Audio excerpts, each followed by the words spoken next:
नमस्कार। आप देख रहे हैं भव्याचरी न्यूज और मैं हूं आपके साथ आदित्य।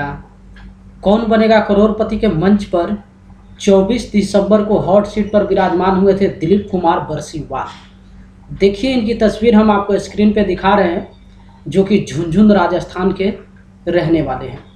इनके विषय में हम आपको बता दें कि ये हेल्थ और मेडिकल विभाग में कार्य करते हैं। इस वीडियो में आप जानने वाले हैं कि केबीसी के मंच से दिलीप कुमार बरसीवाल कितनी राशि जीत कर गए हैं। साथ ही प्रतिभागी को जो लाइफलाइन दिया जाता है वो लाइफलाइन का इस्तेमाल ये कौन से सवाल पे किए हैं।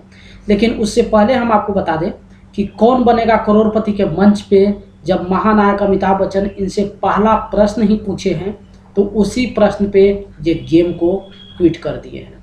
यानी कि फर्स्ट प्रश्न पे ही ये गेम को ट्वीट कर देते हैं। अब आप सोच रहे होंगे कि आखिर प्रतिभागी जब पहले प्रश्न पे ही गेम को क्विट कर दे, इसका मतलब है कि वो इस मंच से कुछ भी जीत कर नहीं जाएंगे। तो हम आपको बता दें ऐसा बिल्कुल नहीं है। कौन बनेगा करोड़पति के मंच से दिलीप कुमार बरसीवाल 1,60,000 की राशि जीत कर गए हैं। अब चलिए आपको बताते हैं कि आखिर ये 1,60,000 कैसे जीते हैं और पहले प्रश्न पे ही किस तरीके से गेम को क्विट किए हैं।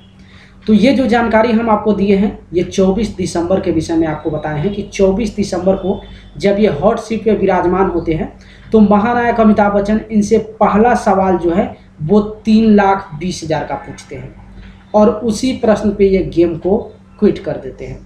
23 दिसंबर को केबीसी के मंच पे अपने 2 लाइफलाइन की मदद से ये 1,60,000 की राशि जीत चुके थे।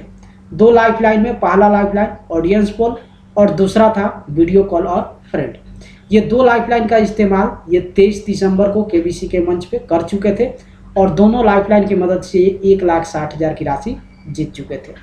जैसे ही 1,60,000 जीतते हैं हुटर बज जाता है और हुटर बजने के कारण गेम को वहीं पे स्थगित करना पड़ता है। जब ये 24 दिसंबर को कौन बनेगा करोड़पति के हॉट सीट पे विराजमान हुए तो महानायक अमिताभ बच्चन इनसे पहला प्रश्न 3,20,000 का पूछते हैं। देखिए वो प्रश्न हम आपको स्क्रीन पे दिखा रहे हैं। इसी प्रश्न पे दिलीप कुमार बरसीवाल को गेम को क्विट करना पड़ा है। हालांकि इस पड़ाव में आने के बाद इनका 1 लाइफलाइन डबल डिप ऑलरेडी बचा हुआ था। सबसे पहले देखिए 3,20,000 का सवाल हम आपको स्क्रीन पे दिखा रहे हैं। नवंबर 2024 में 51 शक्तिपीठों और 12 ज्योतिर्लिंगों के पुजारियों का एक सम्मेलन कहाँ हुआ था? 4 ऑप्शन है। Option A Ujjain, B Madurai, C Varanasi और डी दिल्ली। तो इस प्रश्न में ये करेक्ट आंसर जो है फाइंड आउट नहीं कर पा रहे थे कि आखिर इस प्रश्न का सही विकल्प क्या होगा। साथ ही कोई यहाँ पे रिस्क भी नहीं उठाना चाह रहे थे क्योंकि 1 लाइफलाइन इनका डबल डिप बचा हुआ था। लेकिन जैसा कि आप लोग जानते हैं कि डबल डिप का इस्तेमाल प्रतिभागी तब करते हैं जब वो 2 ऑप्शन को लेकर श्योर होते हैं कि 2 में से कोई एक सही विकल्प हो ही जाएगा। लेकिन ये 2 ऑप्शन को लेकर श्योर नहीं थे। उसके बावजूद इनके मन में जो ऑप्शन चल रहा था वो इस प्रश्न का सही विकल्प था। काश ये अगर गेम को क्विट नहीं किए होते तो कौन बनेगा करोड़पति के मंच पे यहाँ पे ये 3,20,000 जीत जाते और 3,20,000 जीतने के बाद जब ये सुपर संदूक खेलते तो वहाँ पर भी अपनी 1 लाइफलाइन को फिर से एक्टिव कर लेते। इस तरीके से ये कौन बनेगा करोड़पति के मंच से अगर कम से कम भी राशि जीत कर जाते तो 6,40,000 जरूर जीतते।